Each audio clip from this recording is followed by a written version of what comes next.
it's only expedient that we actually look at a certain basis, like the community strategy. So I would be reading a few things here, and then where necessary, I'll try to provide clarifications.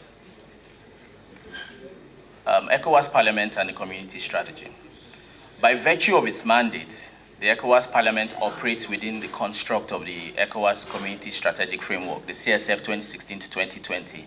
Thankfully, the Secretary General already carried out his presentation, and he talked extensively about the CSF 2016 to 2020.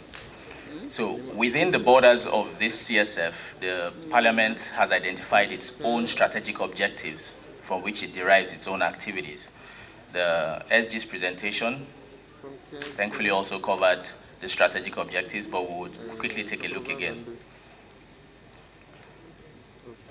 And now, with the insufficiency of community levies for implementation of programs and activities, the ECOWAS Parliament has had to rely on tactical approaches to implementation of its activities. It also decided that a review of its strategy, which will be conducted after on a review of its strategy, which will be conducted after 2 years, specifically between the years 2016 to 2018, which is what I'm presenting now. The review has become increasingly topical in view of the prevailing climate of economic and financial austerity. This midterm evaluation has provided an opportunity to collate and analyze lessons learned and provide the Parliament's management with recommendations for further reviewing the priorities of the institution, when necessary, and the identification of additional ways of increasing the impact and sustainability of its interventions within the community. So now that was just a brief introduction, so now we're going to go into the review proper. As stated earlier by the Secretary General, the ECOWAS Parliament has, well, essentially it's I must say at this point, the updated version has not necessarily been circulated. There were some delays in production. So, so we'll move ahead. It has the 4 objectives, but out of those objectives, we have the 3 main objectives, and the 4th one being an enabler. And this was shared earlier to ensure the participation and representation of the entire population in decision-making process, to strengthen the institutional role and powers of the ECOWAS Parliament, as well as to ensure peace, security, good governance, and human rights. And the 4th enabler, which is it's an objective anyway, but we also see it as an enabler, is for the issue of collaborating with other ECOWAS institutions. So let's look at the objectives of this review.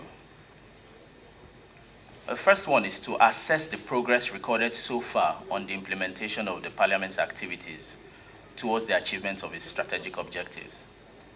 The next one, to present the lessons learned from the implementation of the Parliament's activities, as well as provide information on the nature, extent, and where possible, the potential impact and sustainability of the ECOWAS Parliament's activities. To map the operational, technical, and programmatic gaps, challenges, and areas that need improvement. To provide the Parliament's management with recommendations for further reviews of the priorities of the institution when necessary, as well as identify additional ways of increasing the impact and sustainability of its interventions. Last but not the least, to provide input for the development of the Parliament's next strategic objectives in line with the community strategic documents and related instruments, which will be developed in future. So it goes without saying, a midterm review is important because it serves to be made an input to the next strategic plan. In conducting this review, we came up with a methodology which we felt to be foolproof, and we took into cognizance the constraints and realities of the Parliament. So the first thing we did was to conduct to design the project and then carry out a stakeholder mapping the essence of the stakeholder mapping was to identify the most relevant stakeholders that we needed to, that we were going to get to participate in the review. And this was essential because of the lack of funds. You know, there were financial constraints, so it was important that we couldn't see everybody, but we needed to map the essential stakeholders. At this point, I'd like to mention that there are certain key stakeholders which could not, for certain reasons, we couldn't bring into the review, like the esteemed honorable members themselves. They would have been a very valuable source of information, but unfortunately, because they are not resident and they were not available throughout the period of the review, we needed to go ahead. As part of our approach, we also conducted desk reviews. This is the point where we collected all the necessary documents and strategic documents, if you like, and we did an extensive review of these documents. And to gather key information, from key informants, we used two approaches. One, we conducted technical work sessions, 4 technical work sessions to be precise, with the community clerks to cover the 13 communities. And we also had a set of interviews where we interviewed 11 key informants. Once we gathered our data, we put it through a software which is used for thematic analysis. It helps us to distill trends in qualitative data, and of course show us certain themes and topical issues which were discussed. And then we also used our tool for quantitative, developed tools for quantitative data analysis. It was a customized tool that we developed, basically, and it actually contained the strategic orientation as well as monitoring and evaluation framework, which we developed for the Parliament. So once we're done with that, all outputs of the evaluation were reviewed. We made sure that they were reviewed by stakeholders through individual comments. In practice, when we conducted the key informant interviews, we ran the information gathered by the informants, and they were able to give us confirmation. However, there were limitations to this exercise, and it's important that we share this information. Some critical stakeholders, as mentioned earlier, like the citizens of ECOWAS member states and some sister institutions, were not consulted as part of this review due to time and budgetary constraints. We barely had time because the exercise was late, and then there were budgetary constraints. For instance, we would have loved a situation where we could travel to the various member states, but that was not possible. The viewpoint of the members of Parliament was not captured in this report. I'm saying it again. And this is as a result of them not being resident, as well as their unavailability during the review period. Now, here's the information from the review. Basically, we were trying to review the Parliament's progress towards achieving its strategic objectives and outcomes, of course, which are what we call results. And for a typical evaluation, you measure progress towards results in 5 key areas: relevance, impact, efficiency, sustainability, and effectiveness. So we were checking these areas with regards to the ECOWAS Parliament's activities. So we'll start with the area of relevance, and I'll read. In determining the relevance of the activities of ECOWAS Parliament to its strategic objectives,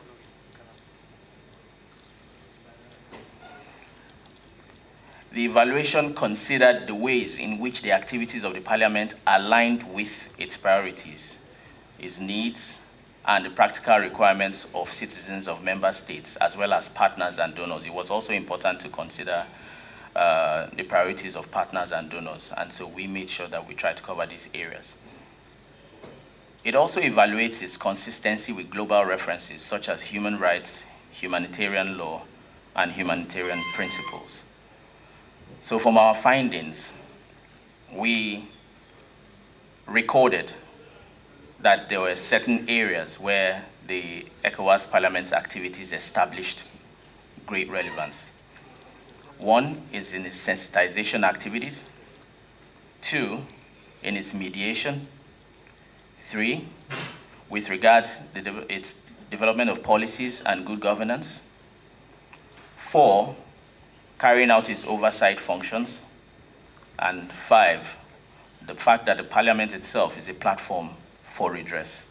It was recorded that these areas are actually relevant to the ECOWAS community.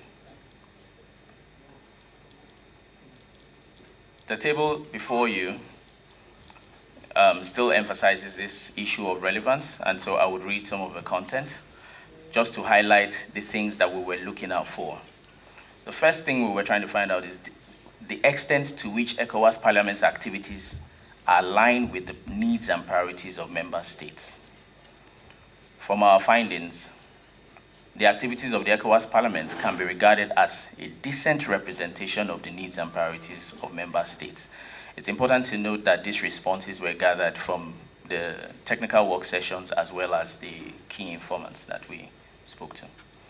However, there is still a need for further improvement in collating the opinion of member state citizens. We discovered that there's a gap there because we were not able to actually find any documentation to this effect. And so we believe that there should be a mechanism in place to aid the Parliament's relationship with the people of the region. What we're trying to say here essentially is that the Parliament needs to put in place a mechanism supported by certain tools and techniques to actually capture and document the needs of the people of the region. So this would be very, very helpful, especially when it comes to conducting further evaluations like the full-term evaluation and the evaluation of the next strategic plan. Another thing that we checked was the extent to which the Parliament's activities align with donor priorities. Our discovery is that the activities of the Parliament are actually based on the strategic objectives, which translate into programs of the Parliament. Donor support for the Parliament is then anchored on the areas of convergence between the priorities of the Parliament and that of the donors.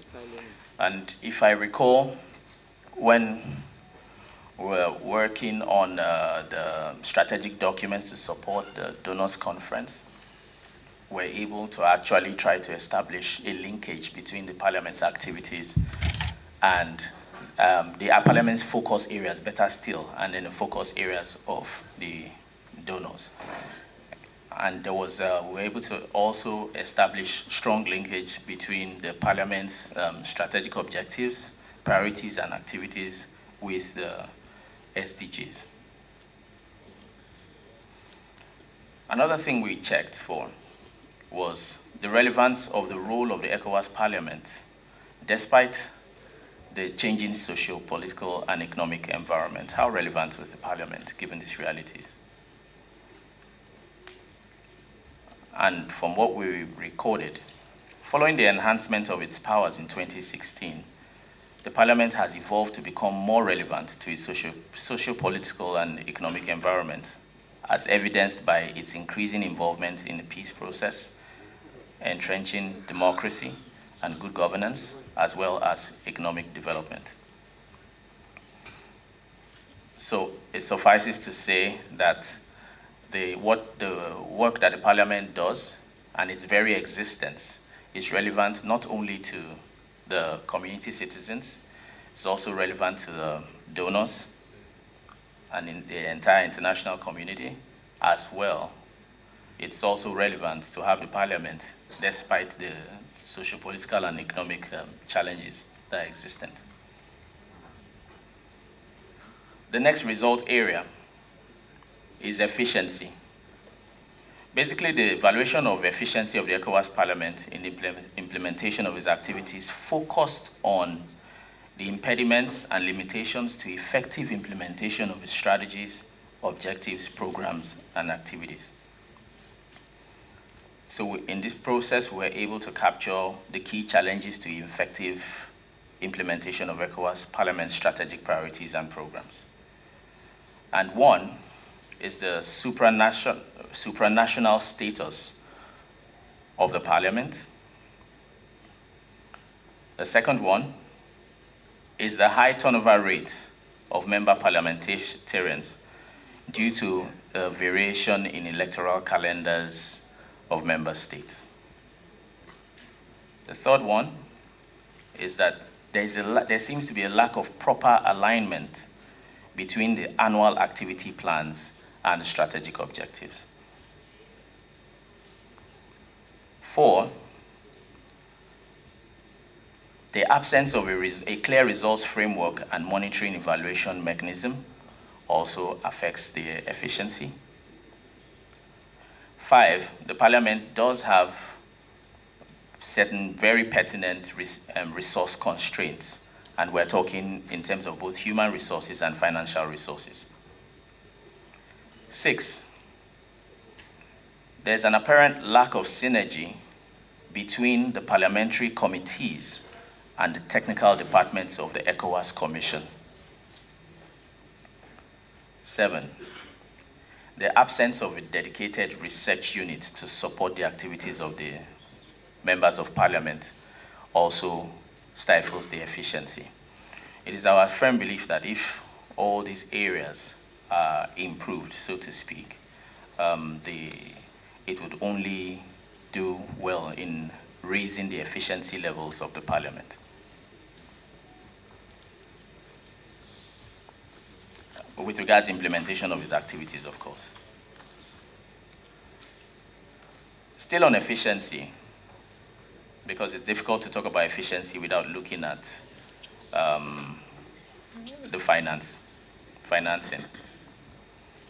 In 2016, from the data we collected, we discovered that in 2016, out of the activities which were budgeted for, which were supposedly very important to the community, the Parliament experienced a funding gap of about 25% of its budget. In 2017, the Parliament had a 36% funding gap, and in 2018, it had a funding gap of 34%. And these percentages, we believe, are quite significant.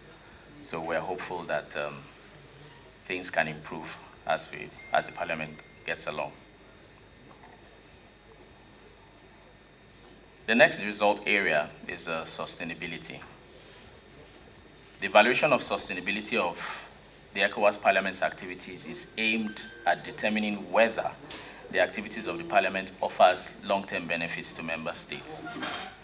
Basically, we want to know if the activities it's carrying out are sustainable on the long term.